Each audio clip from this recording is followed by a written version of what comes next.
Hello दोस्तों, मैं Aryan school of business advisor and founder online business workshop. मित्रों, हम बात करना चाहेंगे मीनिंग ऑफ रिचनेस, अर्थात संपन्नता का मतलब क्या होता है, या हम संपन्नता का मतलब क्या लगाते हैं। अब यहाँ पर बात ये आती है कि संपन्नता का मतलब अर्थात जो हमारी इनकम है, चाहे वह दैनिक हो, साप्ताहिक हो, मासिक हो, ठीक है, या ये कह लीजिएगा हमारे पास में पैसे को आने की जो मार्ग हैं, या पैसे के आने के जो मार्ग हैं उनसे जितना पैसा आता है तथा तथा पैसे के जाने के अर्थात खर्च के मार्ग हैं, खर्च के द्वारा जितना पैसा जाता है। तो सवाल इस बात का उठता है कि उसका कुछ भाग हमारे पास में ठहरता है तो जो भाग ठहरता है उसकी मात्रा में वृद्धि का मतलब मीनिंग ऑफ रिचनेस अर्थात संपन्नता का मतलब है। कितना वो ठहरता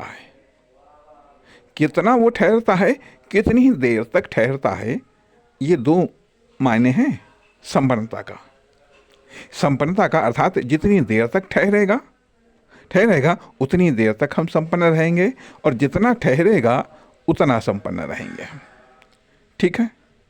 अर्थात इसलिए इसके विपरीत जो विपन्नता है, जो गरीबी है, गरीबी का अर्थ ये होता है कि कम मात्रा का ठहरना और कम देर तक ठहरना। जो पैसा आता है वो कम मात्रा में ठहरना और कम देर तक ठहरना। तो अर्थात गरीबी और अमीरी, पुअरनेस या पॉवर्टी और रिचनेस, इसका अर्थ ये बनता है कि जो हमारे पास में ठहरा हुआ पैसा है, यह जो हमारे पास में पैसा है उसकी मात्रा से और वो कितने समय तक ठहरा है, इससे अंदाज़ा लगाया जाता है, इससे आकलन होता है, और इससे हम अनुमान लगाते हैं या खुद को मानते हैं कि हम कितने संपन्न हैं।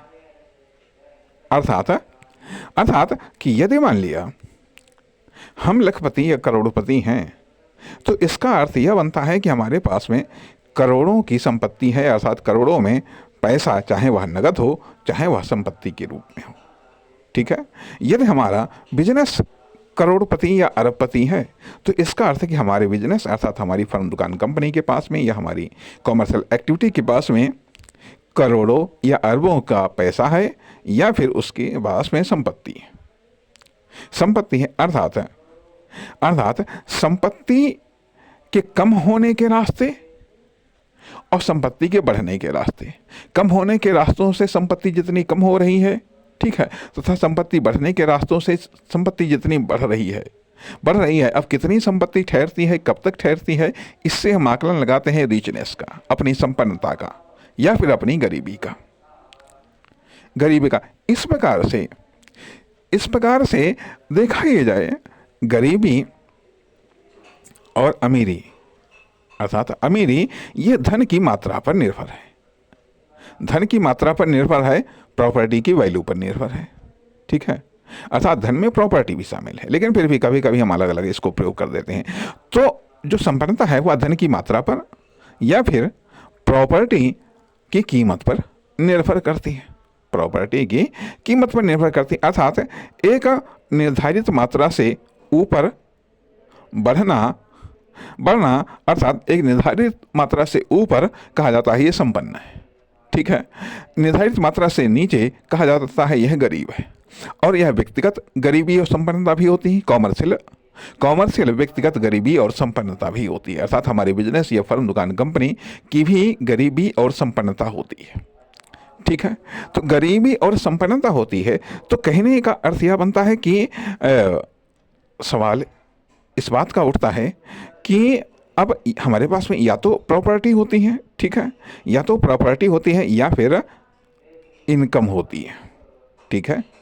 तो प्रॉपर्टी है, तो प्रॉपर्टी, अब कुछ प्रॉपर्टी ऐसी होती हैं जिनकी धीमी गति से वैल्यू बढ़ती है, जिनकी धीमी गति से रेट बढ़ते हैं। कुछ प्रॉपर्टी ऐसी होती हैं जिनकी तेज़ गति से वैल्यू बढ़ती है, तेज़ गति से इम्पोर्टेंस बढ़ती है। तथा कुछ प्रॉपर्टी ऐसी होती हैं जिनकी कीमत बढ़ती ही नहीं है, कुछ प्रॉपर्टी ऐसी होती हैं जिनकी कीमत डाउन होती है।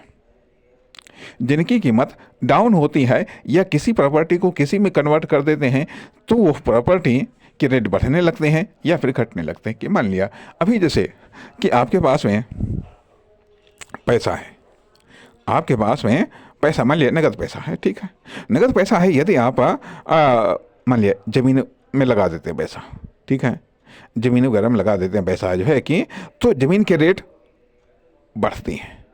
अगर उसी से आप पता चलता आप एक मकान बना लेते हैं, ठीक है, मकान बना लेते हैं तो मकान बनाने के बाद में मकान की कीमत गिरने लगती है। अर्थात कहने का अर्थ यह कि जैसे कि आप ये मान लीजिएगा कि आपके पास में पैसा है और ठीक है, तब तक वो वैल्यू है और यदि आपने कोई गाड़ी खरीद ली, जैसे ही वो गाड़ी शोरूम से बाहर निकली उसके रेट तुरंत डाउन हो गए। जब तक शोरूम में है तब तक उसकी कीमत बढ़ रही है, तब तक उसकी कीमत बढ़ सकती है या कम से कम उतनी तो कीमत रहेगी ही, लेकिन जैसे ही आपने खरीदा और शोरूम से बाहर निकाला तुरंत उसके रेट गिर